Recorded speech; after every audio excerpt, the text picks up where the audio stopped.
Membros da Igreja Católica que fizeram parte da maçonaria. Eu sou José Alves, mestre maçom, e comento sobre maçonaria universal. Vamos comentar um tema tão intrigante quanto controverso, que é a relação entre membros da Igreja Católica e a maçonaria. Nossa intenção é esclarecer, na medida do possível, a complexa interação entre essas duas instituições ao longo da nossa história. Muito bem, primeiramente, é importante frisarmos em que concepções se fundamentam a maçonaria, ou seja, trata-se de uma instituição iniciática, progressista, filosófica e filantrópica, que defende os princípios de liberdade, igualdade e fraternidade, e que promove a busca pelo conhecimento e melhoria moral e intelectual dos seus membros. A maçonaria é uma sociedade que se originou no final do século XVI e início do século XVII, lá na Europa, tendo se desenvolvido a partir das guildas de pedreiros livres e construtores de grandes obras medievais, como catedrais, castelos, pontes e demais obras de grande vulto, concentrando-se em grupos como sindicatos ou cooperativas. A visão da Igreja Católica sobre a maçonaria sempre foi marcada por tensão e desconfiança. Desde os primeiros encontros, a Igreja condenou a maçonaria, vendo-a como uma ameaça à fé católica. A principal razão para a condenação da maçonaria pela Igreja Católica é a percepção de que a maçonaria promove um tipo de religiosidade deísta e relativista, que é visto como incompatível com a doutrina católica, muito embora a maçonaria não pratique nem induza seus membros a praticar qualquer tipo de religião. A maçonaria apenas e tão somente exige de seus membros que eles tenham uma crença em um ser supremo. E mais, permite a liberdade de escolha e interpretação sobre a natureza deste ser supremo, o que contrasta com a definição clara e específica de Deus na fé católica. Além disso, a maçonaria promove a ideia de que todas as religiões têm valor igual, o que vai de encontro à exclusividade da verdade proclamada pela Igreja Católica. Essa visão relativista é considerada perigosa pela Igreja Católica, pois leva os fiéis ao sincretismo e ao enfraquecimento da fé católica. Diante desse cenário, em 1738, o Papa Clemente XII emitiu a bula papal in eminente, condenando a maçonaria e proibindo os católicos de se juntarem a ela. Essa posição foi reforçada por papas subsequentes, incluindo Leão XIII, que emitiu a encíclica Humanus Genus em 1884, reafirmando a incompatibilidade entre a fé católica e a maçonaria. Apesar das condenações, mesmo a maçonaria não professando qualquer tipo de religião, houve, ao longo da história, clérigos católicos que se envolveram com a maçonaria, especialmente em momentos históricos onde as ideias liberais e anticlericais estavam em ascensão, e vamos destacar alguns exemplos notáveis do Brasil. Por exemplo, Padre Diogo Antônio Feijó foi padre católico, político e maçom, foi regente do Império do Brasil durante a menoridade de Dom Pedro II.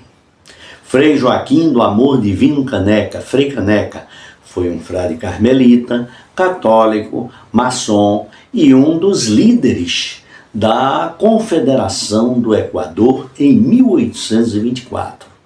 Padre Miguel Joaquim de Almeida Castro, Padre Miguelinho, foi maçom e revolucionário, envolvido com a Revolução Pernambucana de 1817. O cônego Januário da Cunha Barbosa foi padre católico, político, maçom, orador sacro e fundador do Instituto Histórico Brasileiro. Dom José da Cunha de Azeredo Coutinho foi bispo católico de Olinda, Pernambuco, foi maçom, político e presidente da Junta Governativa da Capitania de Pernambuco. Tivemos o Monsenhor Manuel de Arruda Câmara. Foi ordenado padre católico em 1873, adotando o nome de Frei Manuel do Coração de Jesus.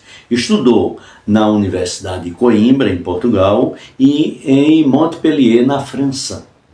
Identificado com as ideias de Voltaire e animado com o sucesso da Revolução Francesa, voltou ao Brasil e fundou o Areópago de Itambé, sociedade maçônica que abrigava intelectuais de Pernambuco e da Paraíba e onde foi tramada a Revolução Pernambucana de 1817. Tivemos o padre João Ribeiro Pessoa de Melo Montenegro, religioso católico, político, maçom e revolucionário. E, como auxiliar do Monsenhor Arruda Câmara, obteve conhecimento das ideias iluministas e foi líder e mártir da Revolução Pernambucana de 1817. Tivemos Dom Manuel do Monte Rodrigues de Araújo, o Conde de Irajá.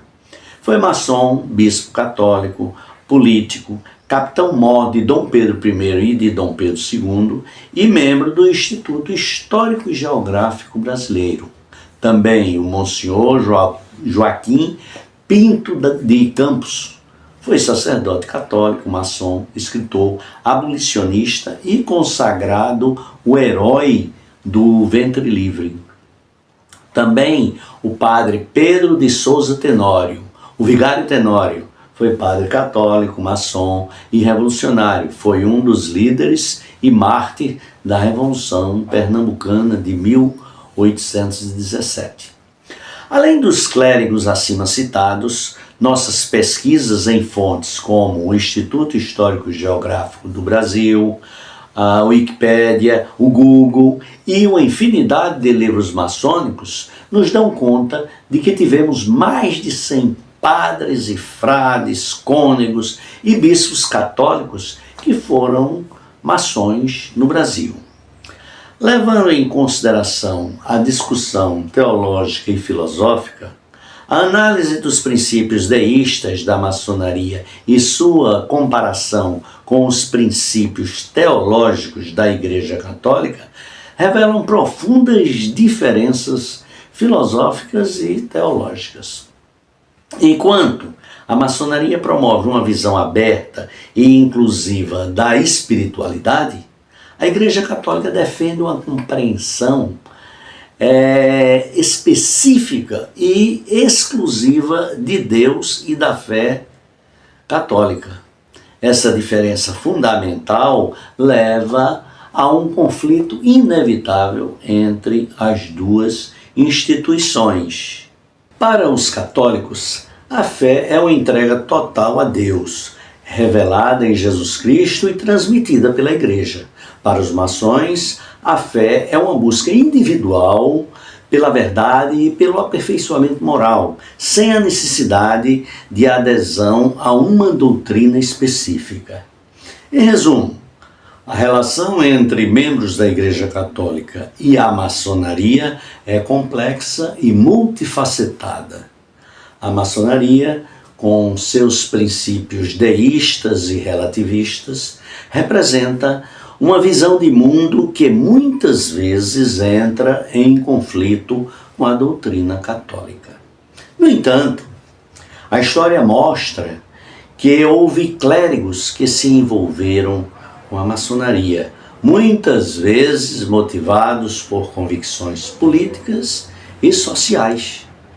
A compreensão dessas histórias é importante para apreciar a diversidade de pensamentos e a complexidade das relações humanas e institucionais. A história dos clérigos católicos maçons nos lembra a importância do diálogo, a tolerância e a busca constante pela verdade e pela justiça. Inclusive, a título de curiosidade, a Revolução Pernambucana de 1817 foi intitulada a Revolução dos Padres. Espero que vocês tenham gostado dessas explanações e peço o seu like, façam comentários e procurem divulgar ao máximo essas informações e, se desejarem, inscrevam-se em nosso canal Maçonaria em Evidência. Se ainda não forem inscritos, naturalmente. Inscrevam-se também no meu Instagram, José Alves, _oficial33. Aguardo por todos vocês em nossos próximos vídeos. Até lá e um abraço fraterno a todos.